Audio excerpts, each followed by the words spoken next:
సంవత్సరాల తరబడి ఎన్ని మందులు వాడినా మీ మోకాల నొప్పులు తగ్గట్లేదా? ప్రాణ పెయిన్ క్లినిక్ లో అత్యాధునిక చికిత్స. పెద్ద ఎగ్జాంపుల్ చెప్తా నాగరాజ్ గారు, మీ ఎదురుగుండానే ఉంది కదా ఉందా.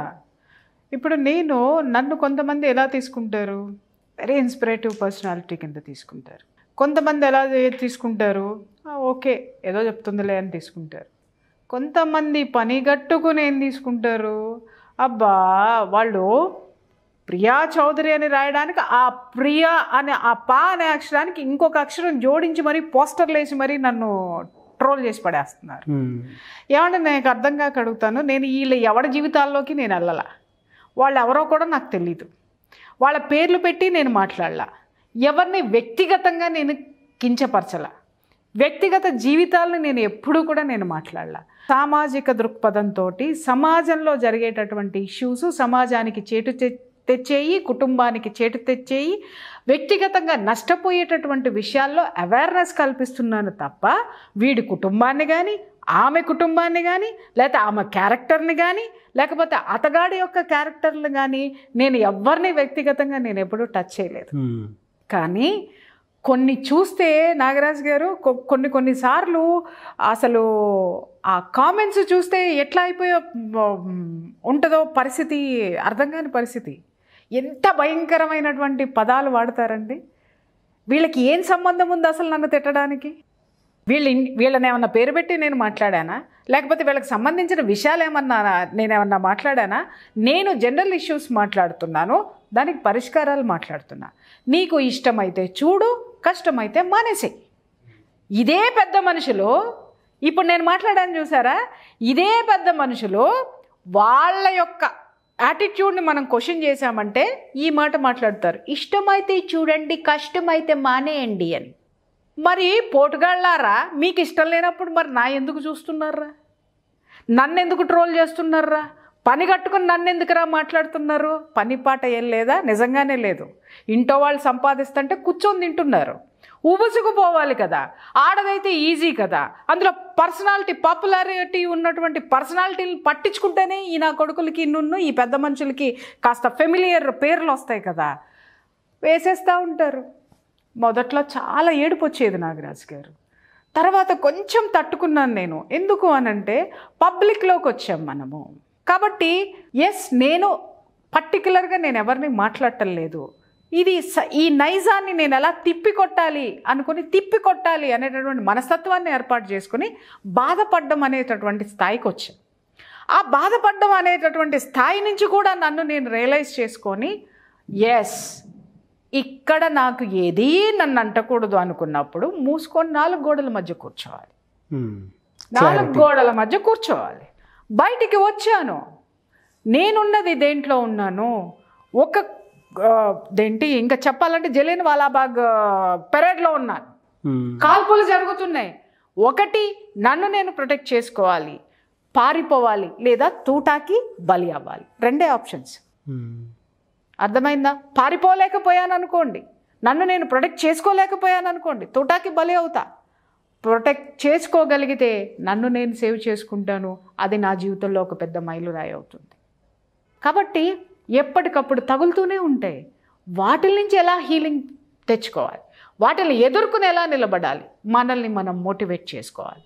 నింద నింద నింద నింద అని ఏదైతే మనం మాట్లాడుతున్నావో, ఫస్ట్ నువ్వు చేయాల్సింది, నువ్వు చేసే పని కరెక్ట్ అయితే, నువ్వు కరెక్ట్గా ఉంటే నీ పని నువ్వు చేసుకుంటూ పో. ఇంకొకటి అన్నారు, నమ్మించాలండి అని. ఒకటే నేను మాట్లాడుతున్నా, మిమ్మల్ని నమ్మించండి అని ఎవరైనా అడిగితే వాళ్ళనే ప్రూవ్ చేయమని అడగండి. అర్థమైందా అండి? తప్పు చేసావనో, లేకపోతే తప్పు చేస్తున్నావనో, లేకపోతే నువ్వు అది చేసావంట కదా అని మాట్లాడినప్పుడు ప్రూఫ్లు తీసుకురమ్మని వాళ్ళనే అడగండి. ఒకవేళ వాళ్ళు ప్రూఫ్లు తెచ్చారు అని అంటే అది వాస్తవమా? కాదు కదా. వాస్తవం అనుకోండి, దాన్ని సరిదిద్దుకునే ప్రయత్నం చేయండి. లేదు అని అంటే సారీ చెప్పడానికి ఏమాత్రం మొహమాట పడకండి. ఎందుకంటే ఆ వివాదం అంతటితో సద్దుమణిగిపోతుంది. మీరు ముందుకెళ్ళేటటువంటి అవకాశాలు ఉంటే మానసిక క్షోభ నుంచి బయటకు వస్తారు. అవును. లేదు అనుకోండి, నేను ఎలా ప్రూవ్ చేసుకోవాలి, మీరు చెయ్యనప్పుడు ప్రూవ్ చేసుకోవాల్సిన అవసరం లేదు.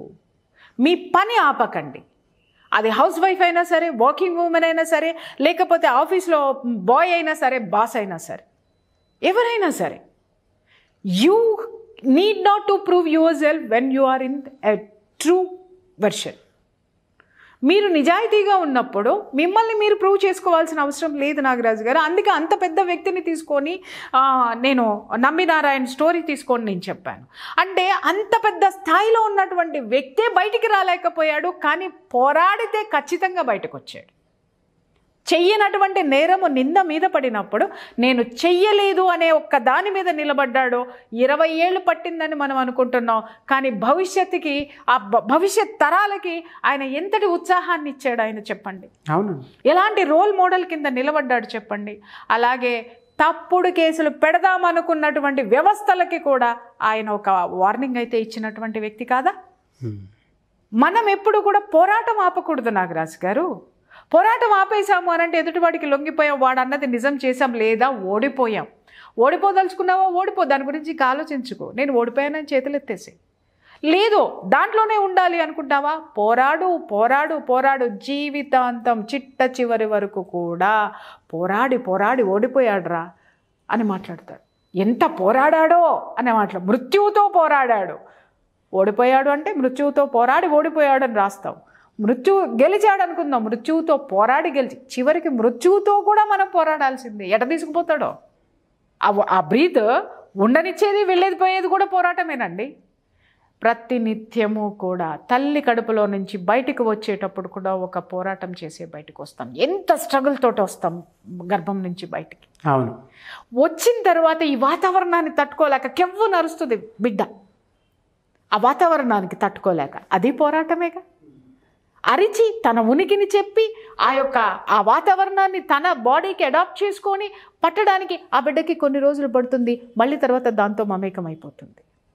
ప్రతి స్టెప్లోనూ మన పోరాటం అనేది ఉంటుంది. నింద పడిందని ఆలోచించటం కంటే ఫస్ట్ యాక్సెప్టెన్స్లోకి రండి. ఇది వచ్చింది, దీని నుంచి నేను ఎలా బయటపడాలి, నాకు ఏ మార్గాలు ఉన్నాయి, ఏ మార్గాలు లేవండి మూసుకుపోయినండి అనే చెత్త మాటలు మాత్రం దయచేసి ఎవరు అనకండి. ఎందుకంటే ఆలోచించే విచక్షణ లేనివాడు మాత్రమే ఆ మాట మాట్లాడతాడు. వెతకడం మొదలు పెడితే ఏ దారి వెతుకుతున్నావో ఆ దారి ఏ రోజుకైనా దొరుకుతుంది. దారి లేని దాన్ని, గమ్యం లేనటువంటి దారిలో నువ్వు వెళ్ళావనుకో ఎక్కడికి రీచ్ అవుతావు? గమ్యం పెట్టుకుని వెళ్ళేటటువంటి ప్రయాణం ఎప్పటికైనా గమ్యాన్ని రీచ్ అవుతావు పర్ఫెక్ట్ వేలోకి వెళ్తే. అంతేకాని నిందను పట్టుకొని వెళ్ళకండి, నిజాన్ని పట్టుకొని వెళ్ళండి, గెలుస్తారు. Thank you so much Priya Chowdary గారు. Thank you.